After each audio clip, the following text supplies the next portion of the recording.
Il faut séparer l'économie de l'État. C'est le mot du jour sur Arthur Homines. Mot écrit sur Twitter, à retrouver sur mon Substack, lien en description et en premier commentaire. Et donc, il me semblait intéressant de bien dissocier les individus, les entreprises, donc les créateurs de valeur en société, et l'État, qui lui a une nature et une fonction tout à fait différentes du marché. Donc commençons directement, je vais lire les phrases une par une et à chaque fois les commenter pour développer à vos côtés. Il faut séparer l'économie de l'État. Telle devrait être l'ambition de tout libéral qui se respecte. La science économique est celle de la production, de l'échange et de la prospérité des sociétés. La science politique ne s'intéresse qu'aux différentes manières d'institutionnaliser la violence et de parasiter la richesse générée par les productifs. Premier élément, c'est cette espèce d'antagonisme. On a d'une part des individus productifs qui, par la production, par l'échange, s'enrichissent. De l'autre côté, on a la politique que l'État organise à travers différents moyens, différentes stratégies, qui va consister au contraire à venir parasiter cette richesse, à la détourner. Je ne détourne aucune richesse, vous non plus. Non, non, non. Nous avons des projets, nous avons des ressources, nous avons des fins, et nous nous mettons en mouvement. Par rapport à ce contexte, à ces données du réel et à nos ambitions personnelles, pour aller échanger et recevoir en échange de la richesse en monnaie, et dans d'autres cas, pour recevoir en échange de la richesse en biens et services, ou de la richesse absolument subjective, par exemple de la richesse émotionnelle. Quand on paye sa place pour un spectacle ou pour une pièce de théâtre, on n'a pas directement un bien tangible, d'accord? Alors que quand j'ai acheté ce portable, j'ai bien reçu un bien tangible, d'accord? Donc la richesse est aussi bien matérielle qu'immatérielle, c'est les deux, le profit complètement subjectif, il peut tout désigner, cela regarde chacun de nous. Donc d'un côté on a la science économique qui s'intéresse à vous, à l'échange, à la richesse qui est tirée de cet échange, et donc d'échange en échange à la prospérité globale générée en société.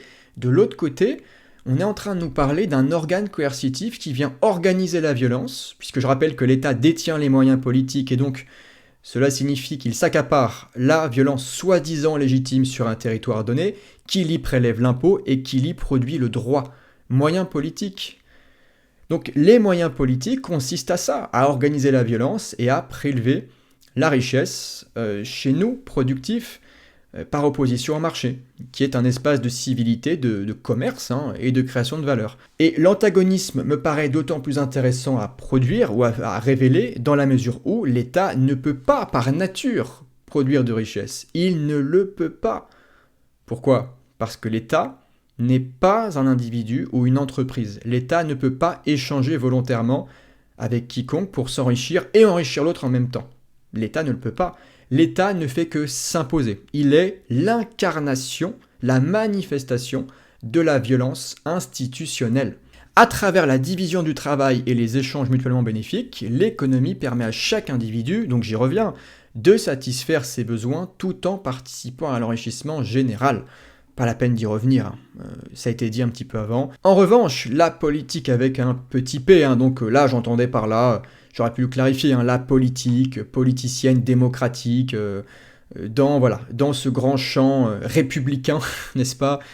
Voilà, j'entends ça. La politique avec un grand P au sens de l'organisation sociale, c'est pas pareil. Non, là, il y a une politique libertarienne, celle des Mill Liechtenstein, de la décentralisation, du droit privé, des contrats, de cette foultitude de territoires éparses, reflétant les préférences de chacun, tout simplement. Mais la politique avec un petit p ne cherche qu'à organiser la coercition. Elle ne vise pas à améliorer vos conditions de vie par la production et l'échange, mais bien à légitimer et entretenir une caste dirigeante. Celui qui n'est pas un producteur de richesse, et qui en même temps n'est pas non plus pris en charge par la communauté, parce qu'on peut parfaitement imaginer un individu très lourdement handicapé pris en charge, ok, lui-même ne peut pas faire grand-chose manifestement et sera pris en charge, sera sous tutelle, d'accord, mais l'État n'est pas un handicapé. Non, non, l'État est un organe qui s'organise,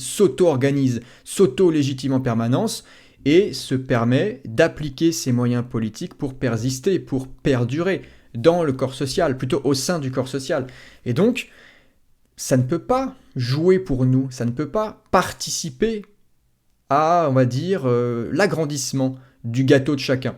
Puisqu'il n'y a pas un seul gâteau, mais une foultitude de gâteaux, il y a autant de gâteaux que d'individus. Il n'y a pas une richesse à se partager au sens où elle serait finie. La richesse est infinie puisqu'elle augmente, elle s'accroît à chaque échange tous les jours. Par son monopole de la violence, sa capacité à prélever l'impôt et à produire des lois, elle détourne la richesse que nous produisons pour ses propres intérêts belliqueux et improductifs. L'État, en plus donc de cette capacité et de ses moyens politiques, a des fins forcément belliqueuses. On se doute bien qu'un organe qui ne repose pas sur le commerce, mais sur l'imposition et sur la captation d'un espace juridique qu'il fait sien, on se doute bien qu'un tel organe n'aura pas forcément des ambitions, des fins, des objectifs extrêmement alignés avec la paix sociale. Évidemment, l'État est forcément belliqueux. C'est d'ailleurs pour ça que l'État est le seul, je dis bien le seul responsable des guerres de masse. Je ne dis pas que l'État est le seul instigateur de violence, attention. Je ne dis pas qu'il n'y a pas de violence hors de l'État, c'est faux. Je peux parfaitement agresser quelqu'un. Je le ferai pas, promis. Mais je pourrais le faire, vous aussi peut-être.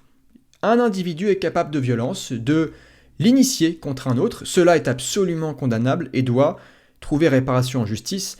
Je dis simplement que l'État l'institutionnalise, l'État produit des institutions, du droit, donc des lois qui vont s'appliquer sur nous, et donc s'arroge certains privilèges pour mener à bien donc ses objectifs belliqueux, et forcément, je le marque ensuite, improductifs. L'État est forcément improductif car tout individu, toute entité plutôt, qui se sort du marché, ne répond plus forcément aux signaux qu'il exprime ce marché. L'État, par conséquent, ne fera que mettre en place des projets qui reflètent d'abord ses intérêts, des projets qui sont le reflet de ses propres ambitions et pas les nôtres. Seul l'entrepreneur, en étant skin in the game, en étant sur le marché, en jouant sa peau et en écoutant autant que faire se peut les signaux, peut allouer correctement les ressources. Il a intérêt à le faire d'ailleurs pour rester, pour devenir et pour rester rentable et pour prospérer. Seul l'entrepreneur a intérêt à vous enrichir par l'échange, tandis que l'État, se coupant de cette réalité économique, ne pourra être qu'à côté de la plaque. C'est pour ça que tous les États produisent au choix du gaspillage ou des pénuries. Échange volontaire contre agression systématisée, voilà l'antagonisme à révéler. Nous vivons de l'économie chaque jour, tandis que nous subissons la politique chaque jour. La politique n'est rien d'autre qu'un caillou dans notre chaussure. Quiconque souhaite prendre de la vitesse doit se battre pour faire la liberté. L'ordre social des droits de propriété, voilà. La liberté avec un grand L, bien sûr, pour désigner cette société de droit privé dépourvue d'un organe coercitif, d'un organe qui vient légitimer sa propre violence et qui nous interdit de nous organiser autrement que par lui. Donc sur la fin, très simple, je remets en avant l'antagonisme, l'échange, vous, moi, le commerce, tous les jours nous échangeons, absolument tous les jours, nous ne faisons que ça, et donc chaque jour nous profitons de nos échanges, de notre propre civilité, de notre propre capacité à renoncer à la violence, puisqu'évidemment, un acte de prédation, même privé, un voleur qui s'introduit chez vous et qui vous vole, ne crée aucune richesse, bien sûr, il en détruit. L'État naît de la violence, naît de la conquête, il ne peut rien faire d'autre qu'être violent, il ne peut rien faire d'autre qu'imposer de façon globalisée sa violence par les moyens politiques, par conséquent, nous le subissons chaque jour. C'est pour ça que l'État, en fait, est un destructeur de projets. L'État vous fait perdre du temps. Je pense que pour les gens qui sont entrepreneurs, qui créent de la valeur, qui sont dans une démarche vraiment de production et une volonté de s'étendre et de maximiser ou d'optimiser plutôt leur potentiel et de faire aboutir tous leurs projets, je crois que c'est intéressant de vous parler de ça. L'État vous freine dans vos projets. Je trouve ça extrêmement évocateur. Enfin, quel enfer! Nous perdons du temps en permanence. Mais bien sûr, après, ça marche aussi avec les gens qui sont insérés dans le tissu salarial.